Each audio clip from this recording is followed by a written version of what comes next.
Nelson Mandela's inauguration, it was so much more than just a ceremony. It was this deep, personal reflection on a journey that completely changed a nation, and really, the world.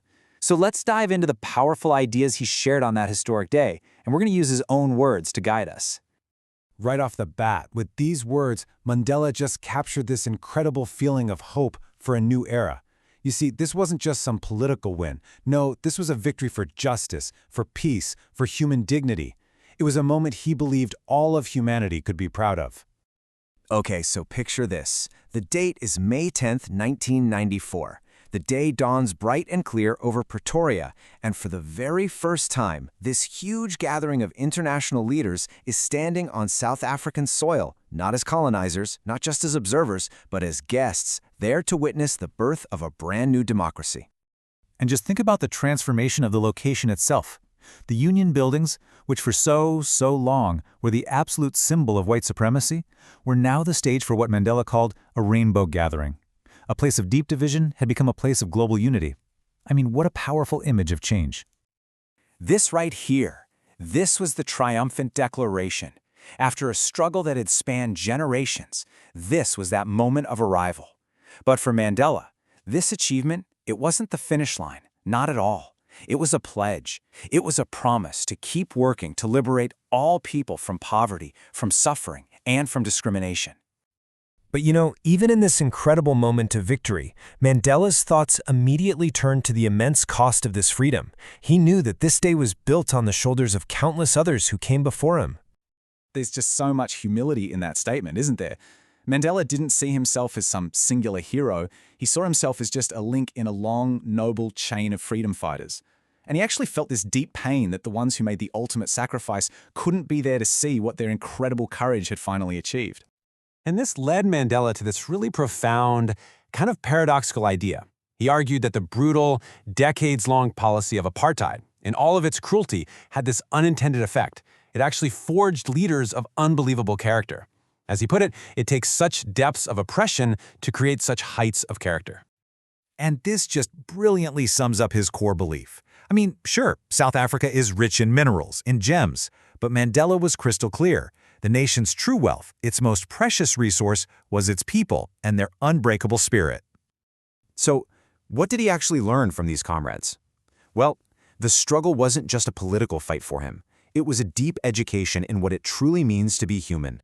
And he made this really critical distinction about courage. He didn't learn what courage meant from a book. He learned it from watching men and women risk everything they had for an idea. For him, courage wasn't about not feeling fear. It was about acting in spite of it. It was all about triumphing over that fear.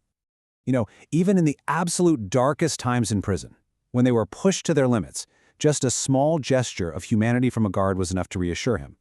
This experience just cemented his belief that nobody is born to hate. He truly believed goodness is our natural state. It's like a flame that can be hidden for a while, but it can never, ever be put out. Mandela also really wrestled with this idea of twin obligations.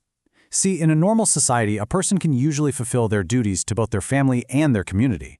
But under apartheid, those two duties were forced into opposition. For him to serve his people, it meant he was literally ripped away from his family. He was forced to choose. Now, this powerful sense of duty, it didn't just appear overnight. Mandela's own understanding of what freedom even meant was a journey. It was an evolution that started way back in his childhood. His idea of freedom really grew up with him. As a boy, it was super simple, just being free to run in the fields.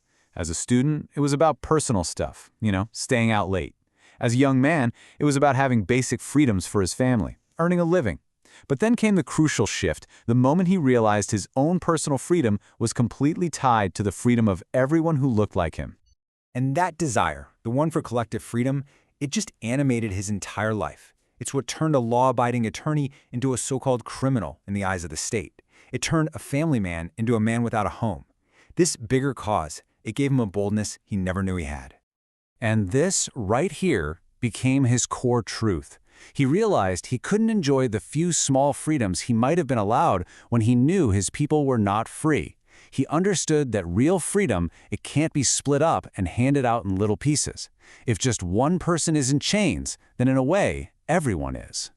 So this leads us to maybe Mandela's most challenging, most revolutionary idea about freedom, one that honestly extends far beyond the specifics of apartheid.